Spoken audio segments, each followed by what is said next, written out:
Hey you! Have you played the first Steins Gate? If you haven't, then you shouldn't watch this review. This will spoil a lot of the first game, so click away now. How do you follow up one of the best written visual novels ever made? This is a question that the writers of Steins Gate Zero had to have asked themselves at least once. The original game concluded in a way that didn't immediately leave the possibility of a sequel open, but the nature of the story allows for it. That doesn't mean it would be easy to do, however. Steins Gate Zero operates on the idea that Okabe did not reach the true ending of the original game.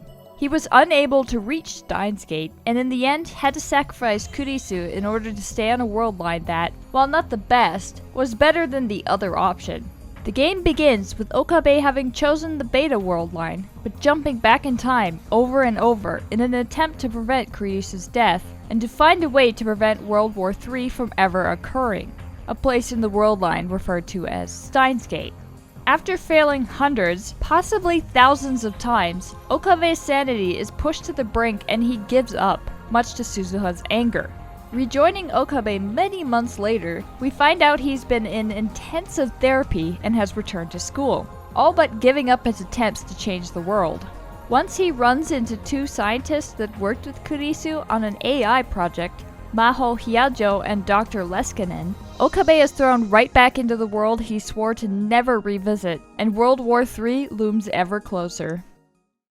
While I can't say that Steins Gate Zero is as good as the original game was, it certainly does come close. It would have been extremely easy for this to feel like a shoddy, tacked-on sequel, but they managed to avoid that and made a game that is worth playing. Or reading, as it were. That isn't to say the game is perfect, however. Sadly, one of the biggest issues the game has is basically unavoidable and stems from being a sequel. Because we already experienced some incredible reveals about this universe in the first game, the reveals in this game feel a lot weaker. There are some good plot twists here, to be certain. They're just not on the same level as learning about the Phone Wave, CERN, or John Titor.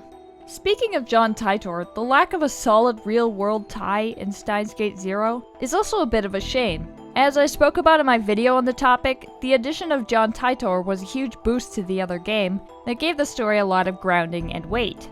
The lack of anything really like that this time around is definitely a gap that you can feel. Despite the lack of really huge surprises this time around, the storyline is still a worthy one. The game is great at bringing up all sorts of different emotions, from excited glee to extreme despair, and it still has that addictive quality to it. You just have to keep going despite it being 4 AM. On a total side note, Nitroplus is really excellent at writing really uncomfortable, gore-filled scenes, aren't they? There are a number of them here, and they are extremely effective every time. They should really do some kind of crazy horror game. Well, okay, another one. Back on track, Steins Gate Zero also has another little niggle that is actually extremely similar to Persona 2. Major changes in the protagonist. Persona 2's main character is Maya, and in the first game, she is an incredibly upbeat type of person. But due to the story arc, she becomes a silent, sullen protagonist in the second game, which is jarring to say the least. Okabe is very similar in that regard here. Due to the story and his character's arc, he's left behind the crazy character of Hoin Kyoma, and has become a quiet, sullen type of character himself. I certainly can't blame the writers for this choice. It was the most natural consequence after all, but it gives the game a markedly different feeling to it, which I didn't love completely myself.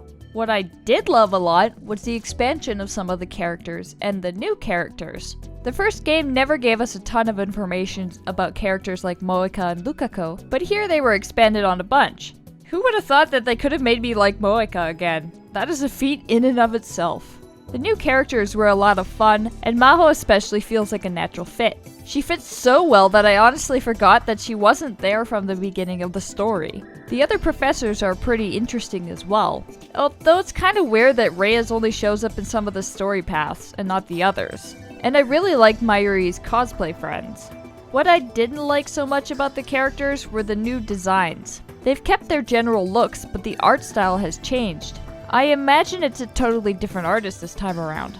The art is more than adequate, and if the original game hadn't looked so incredible, then there would be no complaints, but yeah, this art just isn't anywhere near as good looking. I'm not entirely sure why they changed the art, but from the way they use it in the game, it seems to be denoting the different timelines. The alpha line has all the original art, while the beta line has this new art. If that's what they were going for, it's definitely an interesting idea. I just didn't like the new stuff as much. Maybe I'm just picky.